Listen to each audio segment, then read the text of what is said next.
Continuando con nuestra capacitación de los jueves científicos, hoy 24 de julio del 2025, tenemos el tema uso racional de las pruebas de laboratorio. Nuestra expositora es la médico cirujano Miluska Marjorie Monsefú, médico patólogo clínico. Su experiencia laboral ha sido como médico jefe de laboratorio en SYNLAB, también médico asistente de laboratorio de hematología especial en el Instituto de Enfermedades Neoplásicas, INEN. La doctora tiene un diplomado de especialización en gerencia de laboratorio clínico en ESAN. También tiene un diplomado en gerencia en salud pública del Colegio Médico de Ayacucho, Perú. Docente invitada del curso de oncohematología en la segunda especialidad de hematología en el laboratorio de la Universidad Norbert Wiener y es miembro titular de la Asociación Peruana de Patología Clínica. Doctora Miluska, buenas tardes. Puede iniciar, por favor. Hola, buenas tardes. Muchas gracias por la presentación. Eh, no sé si se escucha bien. ¿Me confirmas, por favor? Sí, doctora, se escucha bien. Listo. Bueno, el día de hoy he traído un tema para conversar y es sobre el uso racional de las pruebas de laboratorio, ¿no? El objetivo es promover buenas prácticas diagnósticas en salud.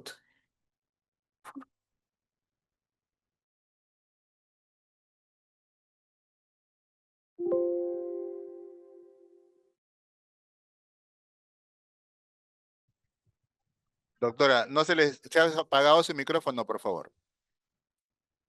Ya, discúlpame. Ahora sí. Bueno, el uso racional de las pruebas de laboratorio tiene que ver con el uso adecuado del laboratorio clínico. En la actualidad, el aumento de la utilización de los servicios de laboratorio es motivo de preocupación porque se va a incrementar el gasto sanitario, cada vez es mayor y sabemos que nuestros recursos son limitados. Las solicitudes de los análisis innecesarios hacen que los costos aumenten. Y se evidencia pues que no hay resultados que sean mejor planteándose como un objetivo el uso eficiente del laboratorio clínico. Para adecuar la demanda y evitar el uso inadecuado, es necesario que los profesionales médicos clínicos y los profesionales de laboratorio trabajen en conjunto.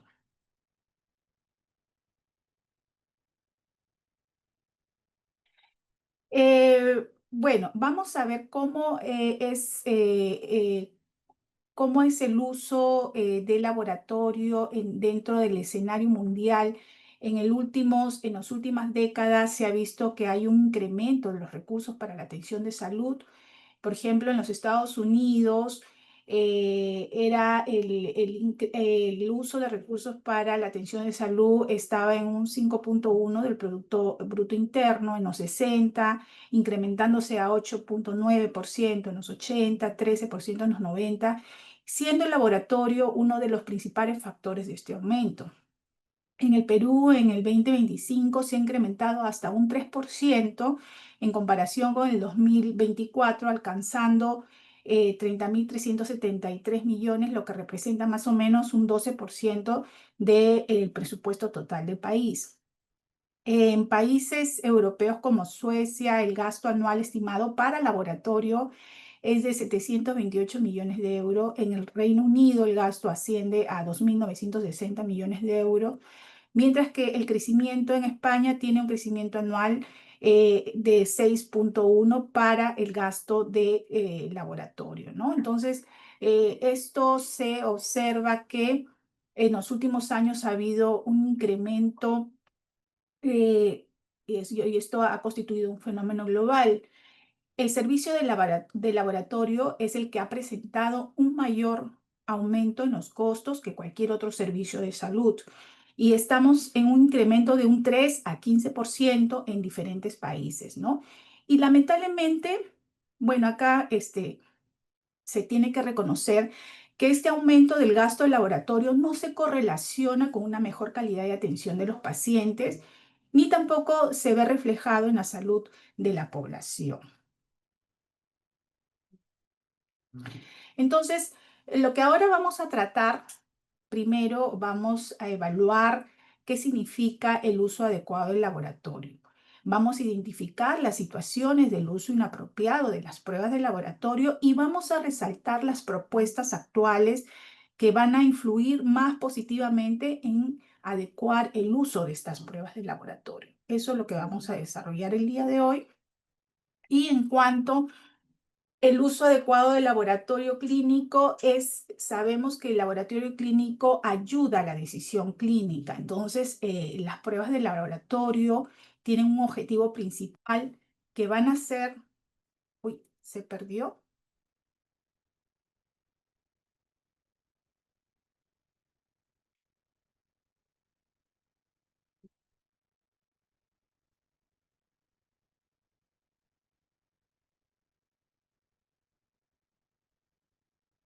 Doctora, ahora sí puede compartir pantalla, por favor. No veo las diapositivas. Ya, ahí voy, doctor.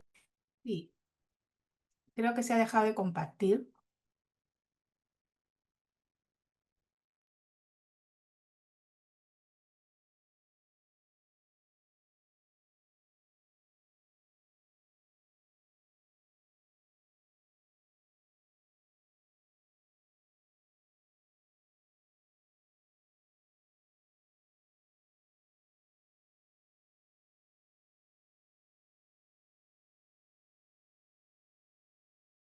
Bien, entonces, como les comentaba, el principal objetivo es el principal objetivo de las pruebas de laboratorio es que va a contribuir al diagnóstico, pronóstico y seguimiento de la evolución de una enfermedad, ¿no? Y es importante conocer la aplicación que se le va a dar a estos datos de laboratorio y colaborar con la interpretación del informe para ayudar a la decisión clínica, dando a la vez mejor uso de los recursos económicos que tenemos disponibles, ¿no? Entonces, es necesario saber cuál es el objetivo del laboratorio clínico.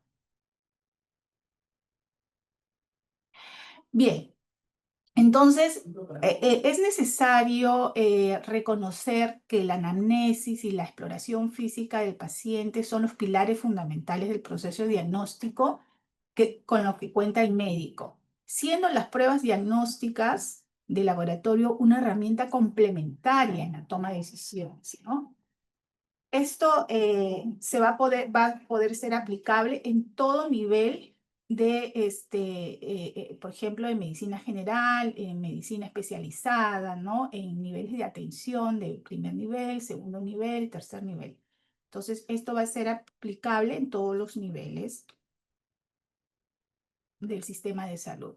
Entonces, el clínico, antes de tomar una decisión, se va a realizar una hipótesis diagnóstica, ¿no?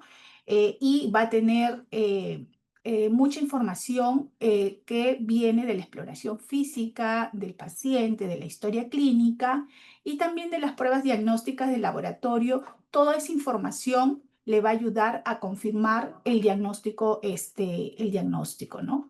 Entonces, si bien es cierto, cada vez más profesionales de laboratorio, gestores de laboratorio están de acuerdo que se hace un uso excesivo, inadecuado y innecesario del laboratorio. Únicamente debería solicitarse una prueba diagnóstica para cribado diagnóstico, ¿no? En los cuales el resultado puede alterar el tratamiento del paciente.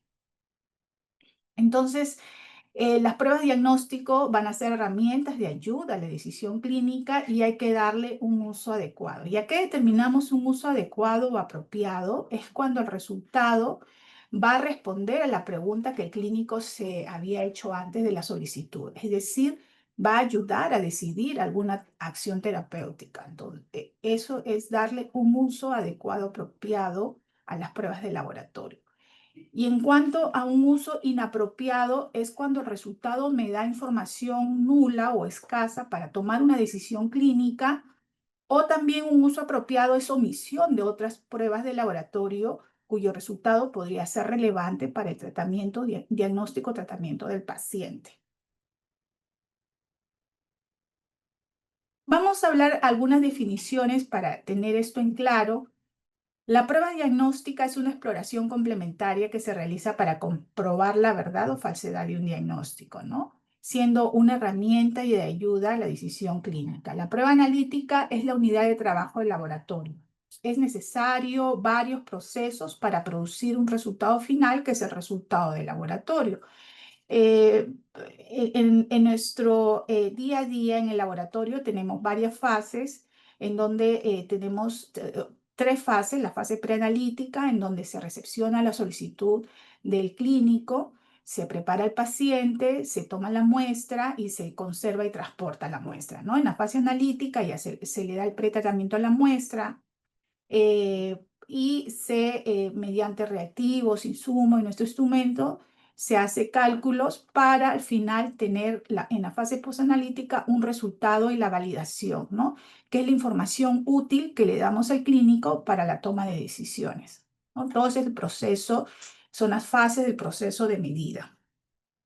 Y la demanda analítica es nuestra solicitud de pruebas de laboratorio. Entonces, ¿qué quiere decir la adecuación de la demanda analítica? Va a ser el proceso de control que le damos a la selección de las pruebas analíticas por parte del médico clínico y de los profesionales de laboratorio para asegurar que esa prueba tenga una máxima calidad de atención para un paciente y tenga un costo más bajo posible, ¿no? Entonces, estas son algunas definiciones que tenemos que tener en cuenta para el desarrollo de la exposición. Entonces, ¿cuáles son los criterios de elección de una prueba de laboratorio? Sí, hablamos que las pruebas de laboratorio son pruebas diagnósticas que ahora en la actualidad son fáciles de acceder, muy rápidas, y el costo unitario normalmente es mucho menor de otras pruebas o exploraciones más sofisticadas, ¿no? Entonces, la elección de una prueba diagnóstica se va a hacer en función al fin, para qué lo necesito, si es para detección de enfermedad, confirmación o exclusión de una enfermedad o monitorización de la enfermedad, ¿no? Es necesario también tener conocimientos de la capacidad de diagnóstico de la prueba que estoy solicitando, y esto tiene que ver con su sensibilidad y especificidad. También es necesario evaluar el riesgo que puedo someter a mi paciente en la realización de esta prueba, ¿no? Que son los efectos indeseables, ¿no? Iatrogenia por radiación, intoxicación.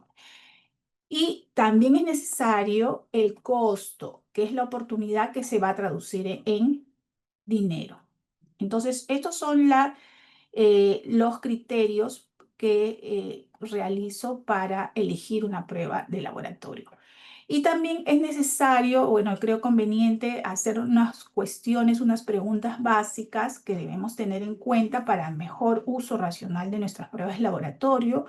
Una de ellas es preguntarnos si a nuestro paciente le han hecho ya esta misma prueba. Es decir, debemos evitar duplicidad de pruebas, ¿no? De repente este paciente se ha realizado estas pruebas en otro hospital, en la consulta externa, o de repente en emergencia o la urgencia, ¿no? En los servicios de urgencia o emergencia.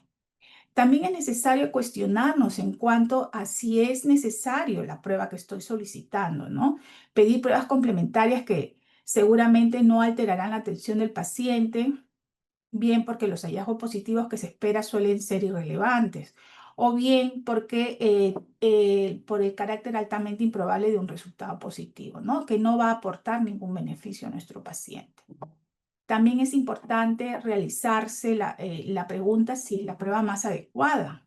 Debemos evitar realizar pruebas inadecuadas y considerar si hay otra prueba que pueda aportar más información, o la misma información, pero que sea menos agresiva para mi paciente, ¿no? Entonces, si no tengo ese conocimiento, es conveniente de repente pedir, comentar el caso con otro especialista antes de pedir las pruebas complementarias. Otro cuestionamiento básico importante para nosotros es: ¿he incluido la información mínima sobre el caso en su solicitud o en mi solicitud? Esto es importante porque no dar la información clínica necesaria o no plantear la cuestión, el cuestionamiento, que mi prueba de laboratorio pueda resolver, puede ocasionar determinaciones analíticas o pruebas complejas o inadecuadas, ¿no? Es importante, sobre todo para nosotros en laboratorio, hacer la correlación clínica de acuerdo a la información clínica que nos puedan brindar o la presunción diagnóstica de ese paciente. Y también es necesario cuestionarnos sobre si se está realizando demasiadas pruebas complementarias. En muchas ocasiones existe un exceso de pruebas complementarias, ¿no? Algunos médicos recurren a pruebas complementarias más que otros y a veces presionados por los pacientes también, porque a algunos pacientes se les tranquiliza al someterlos a exploraciones complementarias, ¿no? Entonces, esto es las cuestiones básicas que debemos tener en cuenta para mejorar el uso racional de las pruebas de laboratorio. En segundo lugar, ya hablando del uso adecuado del laboratorio, ahora vamos a identificar qué situaciones van a desencadenar este uso inapropiado, ¿no? Entonces, hay algunas acciones consideradas de uso inadecuado del laboratorio. Tenemos trabajos ya desde el año 1987, donde Fraser y Woodford, en una excelente revisión, indicaban el uso excesivo del laboratorio como una demanda muchas veces inapropiada y innecesaria, ¿no? En este estudio, denominado Estrategias para modificar patrones de solicitud de pruebas de los médicos clínicos.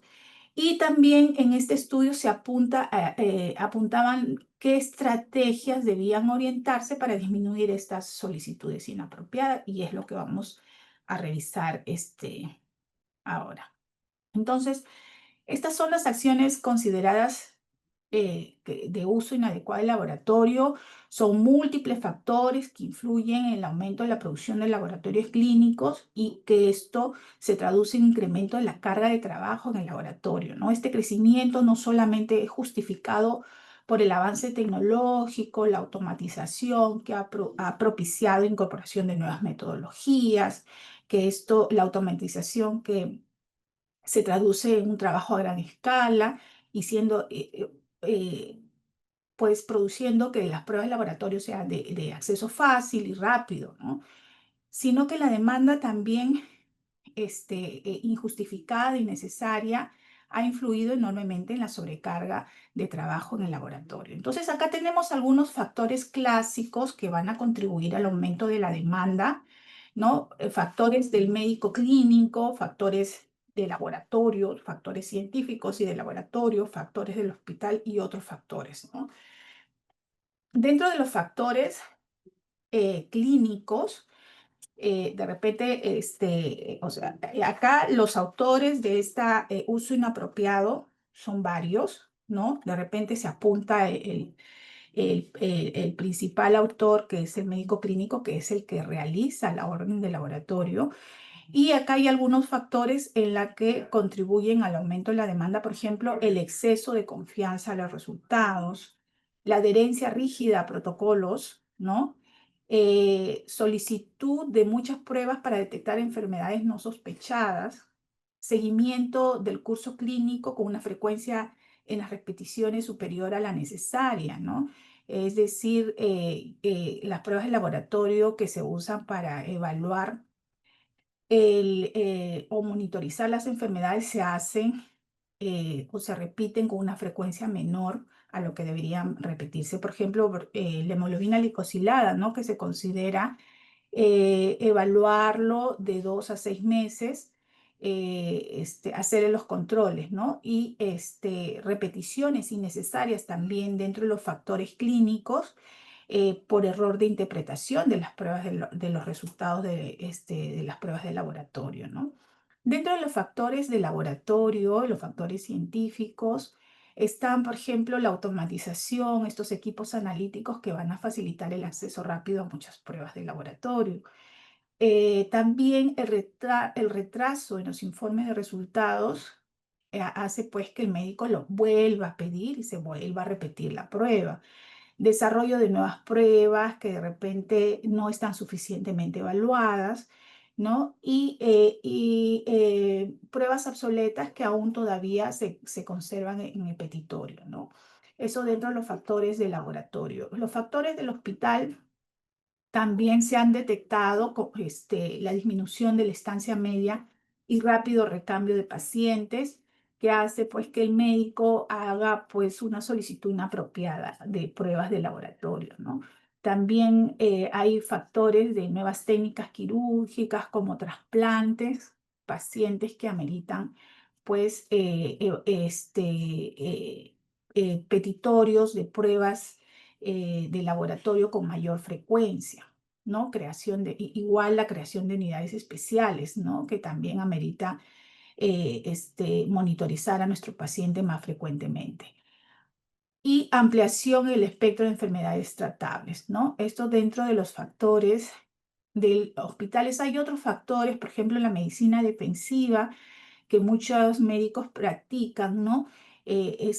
Por ejemplo, realizar la prueba por si acaso, ¿no? Es de repente el miedo a posibles problemas médicos legales, y el médico pues realiza pruebas muchas veces que no son necesarias, por si acaso, ¿no? La conciencia creciente de la disponibilidad de las pruebas de laboratorio también es otro factor clásico que contribuye al aumento de la demanda de las pruebas de laboratorio. Mayor edad en la población también, como parte de la prevención, también ha incrementado nuestra demanda, ¿no? Y estos son los factores emergentes que también contribuyen al aumento de la demanda. Por ejemplo, factores de los médicos, de los clínicos, que es de la orden de laboratorio, ¿no? Una mayor complejidad en la medicina moderna, las intervenciones médicas dependen más de pruebas diagnósticas que de la habilidad clínica, la falta de patrones de actuación correcta, falta de guías clínicas, ¿no? Factores emergentes dentro del laboratorio también es la propia automatización que facilita la ejecución de estas pruebas. Eh, También hay un factor importante que cobra relevancia, que muchas veces el personal de laboratorio se queda como un simple observador. Entonces para él es interferir o corregir al médico clínico supone un mayor esfuerzo que responder a la solicitud, ¿no? Y eso lo convierte en un simple observador. Desinformación y mala praxis, incorporación de nuevas pruebas sin estar suficientemente evaluadas, también es un uso inapropiado de las pruebas de laboratorio. Y la falta de formación clínica y semiológica del personal de laboratorio, ¿no? En donde piensan que las solicitudes analíticas no se cuestionan. También es un factor que contribuye al aumento de la demanda. Algunos factores emergentes en relación a los factores del hospital, por ejemplo, la organización de la asistencia centrada en el usuario, ¿no? Donde el usuario tiene la razón y muchas veces el paciente, por presión del paciente, familiares, se le realizan pruebas de laboratorio innecesarias, ¿no? La reducción del tiempo de consulta también hace que el clínico pues tenga menos tiempo para hacer la anamnesis, la evaluación clínica, y tenga que dar de repente echar mano de los exámenes de laboratorio para suplir esta deficiencia, ¿no?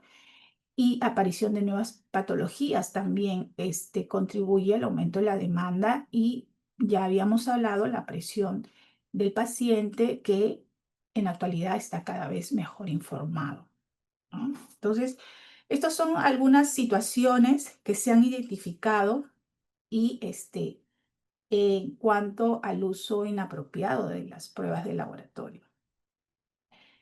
Otras acciones que contribuyen a generar una demanda inadecuada, por ejemplo, es incorporar en la cartera de servicios pruebas nuevas sin que estén suficientemente evaluadas en su efectividad y eficacia. También solicitar pruebas sin conocer las características en cuanto a sensibilidad y especificidad, eso ya lo hemos comentado. No eliminar de la cartera de servicios pruebas obsoletas también puede incrementar la demanda, ¿no? Y que se traduce en costo para el hospital. Solicitar pruebas de poco valor de predicción en el paciente, ¿no?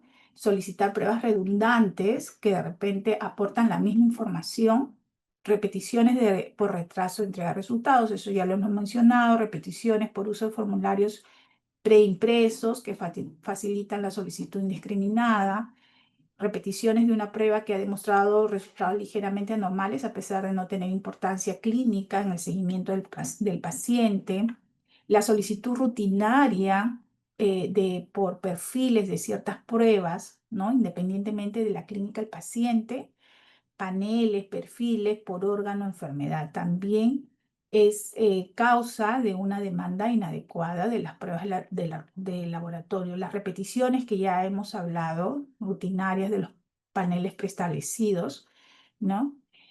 Y ampliar peticiones, solicitar nuevas pruebas por resultados anormales de una prueba sin interés en el seguimiento del paciente, ¿no?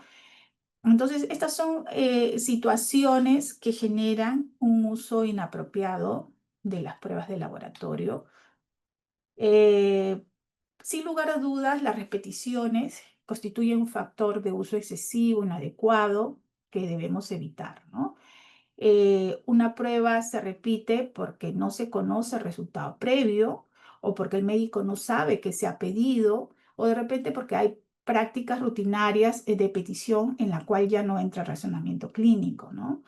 Repetir la solicitud del laboratorio es una práctica muy frecuente en todo nivel de atención de salud. Entonces, las repeticiones son muy comunes, son muy costosas y acá tenemos un estudio realizado por Carl Baum en un estudio sobre la prevalencia en la repetición de 8 pruebas solicitadas muy frecuentemente, que al final concluye que las repeticiones en un mes podría representar hasta un 30% del total de las demandas, ¿no? Entonces, estos son algunos estudios que se han hecho en cuanto a las repeticiones en el laboratorio. Ahora vamos a hablar sobre las estrategias para mejorar el uso racional del laboratorio clínico, ¿no? Entonces nos mencionan que hay estrategias que van a estar encaminadas a concientizar al clínico, al médico clínico que se encarga de realizar las peticiones, sobre todo de los costos que genera en el laboratorio, ¿no? Entonces, se va a tratar de racionalizar la demanda, limitando el número de pruebas que puedan solicitarse, informar a los médicos de la carga de trabajo o costos generados, y de repente por ahí hablaban de una estrategia de penalizar o compartir riesgos clínicos y de laboratorio, ¿no? En general, este grupo estarían todas encaminadas, todas las estrategias que están encaminadas a concientizar a los clínicos, sobre todo de los costos, ¿no? También hay estrategias de intervención que tienen mejor éxito, que es el rediseño de las órdenes de petición, ¿no? Formación continua también de los médicos y la demanda guiada por protocolos, guías, han tenido una buena utilidad, ¿no? Un problema en estas estrategias de intervención es conseguir que los resultados perduren, porque generalmente cuando cesa esta intervención vuelve a aumentar la demanda. También hay estrategias multifactoriales. Estas estrategias van a combinar varias intervenciones y van a ser las más exitosas.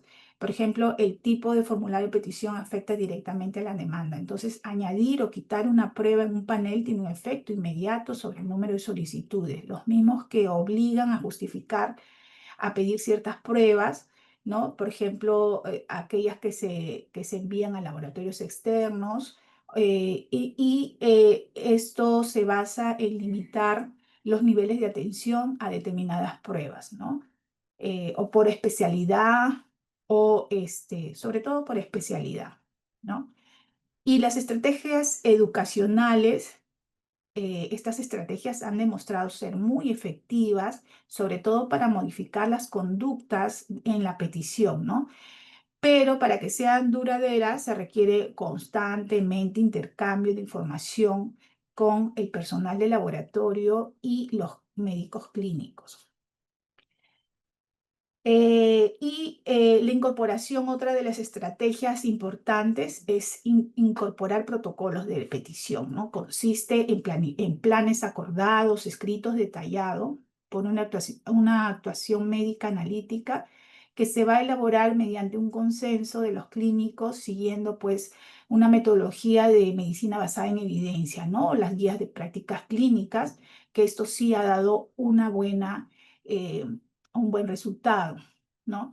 Estas normas de actuación van a emplear algoritmos de decisión de las pruebas, ayudando a decidir de manera más efectiva y eficiente, ¿no? Pero para que estos protocolos se utilicen y tengan un efecto real sobre los costos, deben ser pues sencillos, fáciles de recordar por los clínicos y sobre todo fácil de aplicación en el laboratorio. Entonces, hay dos propuestas actuales muy importantes para adecuar esta demanda, mejorar el uso del laboratorio clínico, ¿no? Y establecer un uso racional de nuestras pruebas de laboratorio, que es la medicina de laboratorio basada en evidencia. Esta medicina de laboratorio combina la epidemiología clínica, la estadística y las ciencias sociales con la bioquímica clásica y la molecular, mejorando la efectividad y eficiencia de las pruebas de laboratorio, mejora la calidad de información diagnóstica y disminuye costos. Entonces, hay 4 dimensiones principales, ¿no? Es la situación en donde se van a aplicar las pruebas y con qué objetivo, la evaluación crítica con la mejor evidencia posible y por último, implementar y mantener esta mejor práctica, ¿no? Entonces, la medicina de laboratorio basada en evidencia va a integrar la decisión clínica, la mejor evidencia que se tiene para el uso del laboratorio, con la experiencia clínica de los médicos y la necesidad y expectativas del paciente, ¿no? Entonces, es una de las propuestas actuales que en la actualidad se está realizando y los objetivos de esta medicina de laboratorio van a estar en la fase preanalítica y en la fase posanalítica, ¿no? En la fase preanalítica ya hablamos un poquito, que es la primera fase de la obtención de un resultado. Y bueno, el objetivo es eliminar pruebas de escasa utilidad antes que se difunda su uso, eliminar del catálogo las pruebas obsoletas que no aportan ningún beneficio para el diagnóstico e introducir nuevas pruebas solo si hay evidencia que demuestra su efectividad, ¿no? Y en la fase posanalítica habla de mejorar la calidad, la relevancia clínica de la información de la prueba, la efectividad clínica, ¿no? Y el costo-efectividad para reducir costos económicos, ¿no? Esos son los objetivos de la medicina del laboratorio basada en evidencia. Y acá juega un papel importante el laboratorio enfocado a la consulta clínica, en donde el personal de laboratorio tiene que jugar un papel más activo en la selección e interpretación de las pruebas, ¿no? No solamente tiene que participar en el desarrollo, la implementación de las pruebas, protocolos de peticiones, a los algoritmos de decisión, sino también es necesario la interpretación de los informes como mínimo de los resultados de las pruebas más complejas, ¿no? Lo que va a potenciar la función del personal de laboratorio como consultor clínico del especialista del laboratorio, ¿no? Lamentablemente en la actualidad aún falta información para actuar como verdaderos asesores clínicos, tanto para la elección de la prueba como para la interpretación, ¿no? Entonces, esto es en donde se trata en la actualidad de potenciar, ¿no? Y por último, sumado a la medicina de laboratorio basado en evidencia, está el apoyo tecnológico, las tecnologías de información. En el instituto tenemos nuestra historia clínica, ¿no? Nuestra historia clínica tenemos una historia clínica virtual, ¿no? Se dice que la internet y la telemática van a ser instrumentos muy eficaces para mejorar el uso del laboratorio, adecuar su demanda. ¿Por qué? Porque va a facilitar la interconexión del laboratorio con el médico clínico, ¿no? Y en nuestra historia clínica electrónica se va a poder acceder a los resultados de los pacientes en cualquier lugar del instituto, obtener los últimos datos de los últimos resultados o el histórico de los resultados, ¿no? Entonces, va a romper la dependencia de informes de resultados en papel, evitando pues que se tenga que comunicar con el laboratorio.